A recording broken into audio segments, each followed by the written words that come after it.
c'est bon. 5, 4, 3, 2, 1.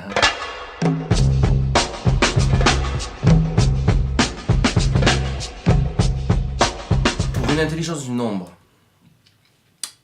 Alors, on va revenir sur l'histoire, et puis particulièrement sur la Révolution française. La Révolution française qui dit que, ou plutôt, à cette époque, le pouvoir est dit démocratique. Le pouvoir dit démocratique est devenu délégatif. Tu votes et tu te tais. Ah, ça c'est clair. Comment évolue-t-il Alors, bon, ça c'est comment le clair. perçoit-on? Ça c'est clair. Et c'est d'autant plus clair depuis 2000, donc c'est récent, 19 ans. Depuis la suppression du septennat, le quinquennat, avec l'inversion du calendrier, on accuse Chirac de l'avoir fait. C'est vrai qu'il était président. C'est oublié que Jospin était le Premier ministre, que les deux étaient d'accord, et que le tout était sur les conseils de Giscard, qui le tenait, de Pompidou. Enfin bref, c'est une vieille histoire, ça. À l'époque de De Gaulle, c'est Yves De Gaulle, le petit-fils de De Gaulle, dans son bouquin qui vient de sortir, là, qui est un espèce de... C'est dit, de document apocryphe, c'est-à-dire le petit-fils parle comme s'il était le grand-père. Il dit « je », en se prenant pour Charles De Gaulle, etc. Et il dit, Yves De Gaulle, et c'est juste, que durant le mandat de De Gaulle, 58-69, c'est-à-dire une grosse dizaine d'années, il y a eu 10 élections nationales. Bref, une fois par an. Entre élections présidentielles, législatives, liées aux dissolutions ou pas, plus tous les référendums, les 4 référendums qu'il y a pu y avoir, ils disent « aujourd'hui, on vote une fois tous les 5 ans ». Donc oui, démocratie délégative, vote, et puis tais-toi.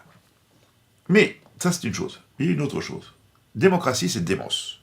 Démos, c'est le peuple. Ils sont cons, ces Grecs. Ils sont cons. Pour en avoir discuté avec des hellénistes, mais des hellénistes chevronnés, des mecs, pas des mecs à 2 balles, quoi. Il dit, attendez, mais le peuple, c'est quoi? C'est un singulier? Ou c'est un pluriel? Ou c'est un pluriel, c'est-à-dire l'addition des individus. C'est l'un ou c'est l'autre?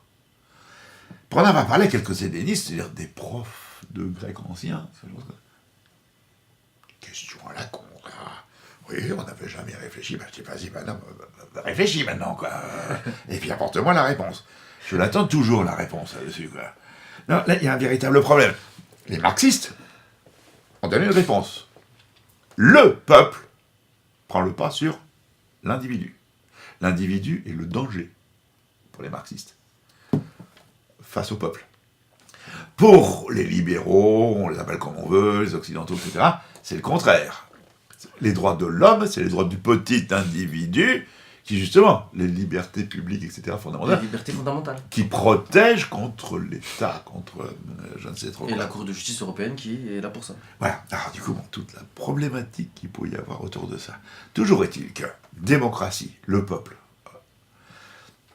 au début, c'est que des hommes, plus de 23 ans, qui habitent à tel endroit, etc. Enfin, c'est pas en 48, mais c'est en 50, lié à Thiers, qui habitent depuis 3 ans à la même adresse. Bon, bref, il a été élargi, petit peu. Et puis, en 1944, De Gaulle donne le droit de vote aux femmes. De Gaulle féministe. En 1944 44. Et ça prend action, la première fois, au municipal de 1945. Mais c'est De Gaulle qui l'a fait dans l'ordonnance d'août 44. De Gaulle féministe.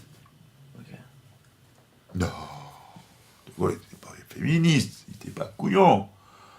De Gaulle, il savait bien que la femme, certes, pouvait voter comme le curé, mais que surtout la femme voterait comme le mari.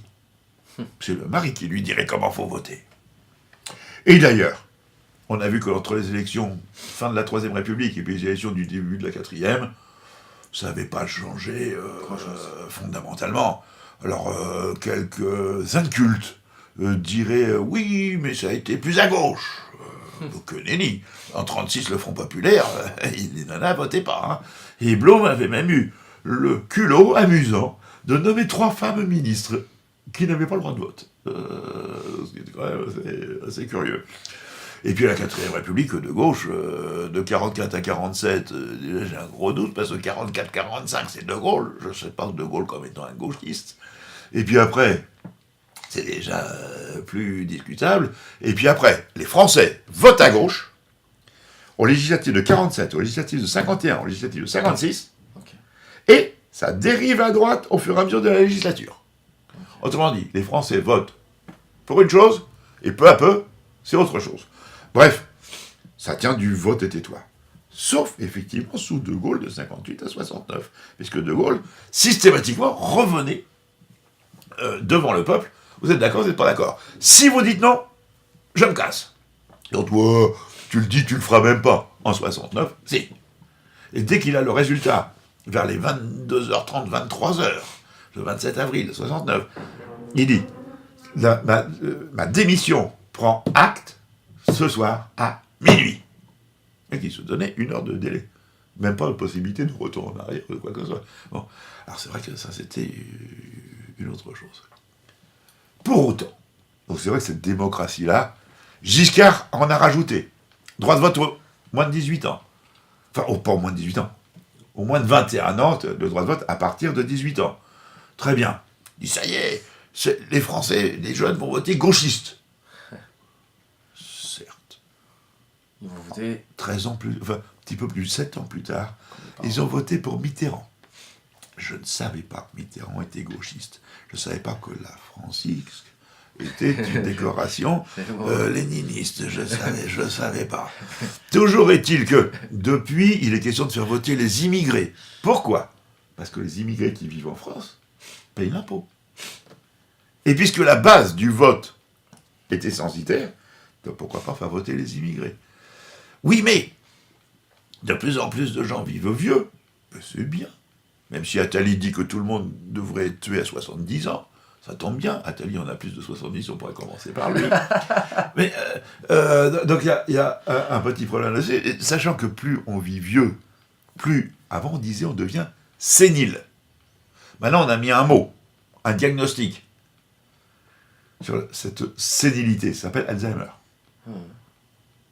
L'arrière-grand-mère de ma femme, qui est morte de sénilité, on disait, a voté depuis 1945, jusqu'à sa mort, la pauvre femme, pour le Front National.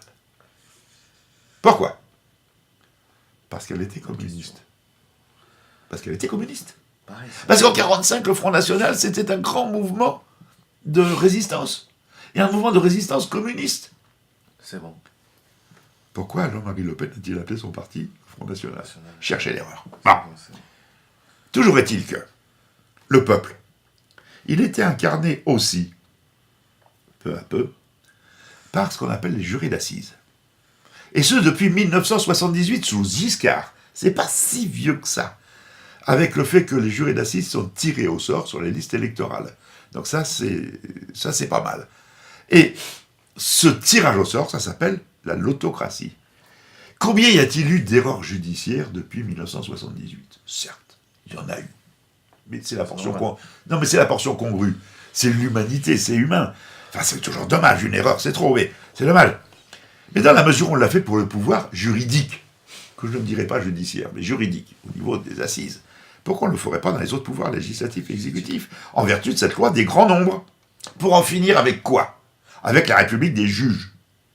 Avec une nouvelle gouvernance qui serait certainement pas plus mal, aussi bonne.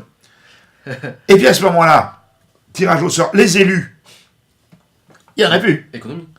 28 milliards.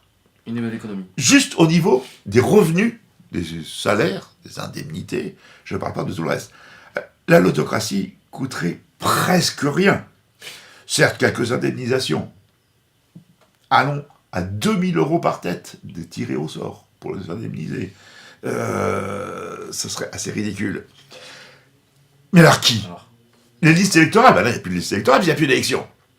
Il y a 6 millions de candidats en France, tout le temps, à toutes les élections confondues. 6 millions de Français qui ont envie de participer. Or, il y a 600 000 élus, ou 600 000 postes à pourvoir. 1 sur 10. L'autocratie, tirage au sort, parmi cette liste de candidats. purement bénévoles. Enfin, bénévoles. Ils le veulent. Il y en a une Et puis là, organisation. sur 10, un mandat d'1 an renouvelable, ou de 2 ans renouvelable, ou pas renouvelable, ou on s'en fiche, ça tourne, revient et au puis tout communisme va bien. de la démocratie. Et tout va bien. Alors, tout simplement, cette intelligence du grand nombre qui a été démontrée par les jurés d'assises, pourquoi est-ce qu'on ne pourrait pas l'appliquer à toute la sphère du domaine politique? Bon, quoi qu'il en soit, je pense que vous avez compris qu'il s'agit de faire une économie d'échelle. Une économie d'échelle, c'est éviter à des gens de perdre leur temps, et surtout éviter que le temps, même s'il est réduit à 0, coûte de l'argent. Bref, il faut essayer de dépenser moins pour faire plus. Autrement dit, une économie d'échelle. Grâce à quoi? On l'a évoqué. Ça pose problème, mais il faut y réfléchir. C'est grâce au net, grâce aux nouvelles technologies, au NTIC. Peut-être que là est la formule pour pouvoir aller de l'avant et faire une véritable révolution. Pas au sens classique du terme, mais au vrai sens du terme, celle du progrès.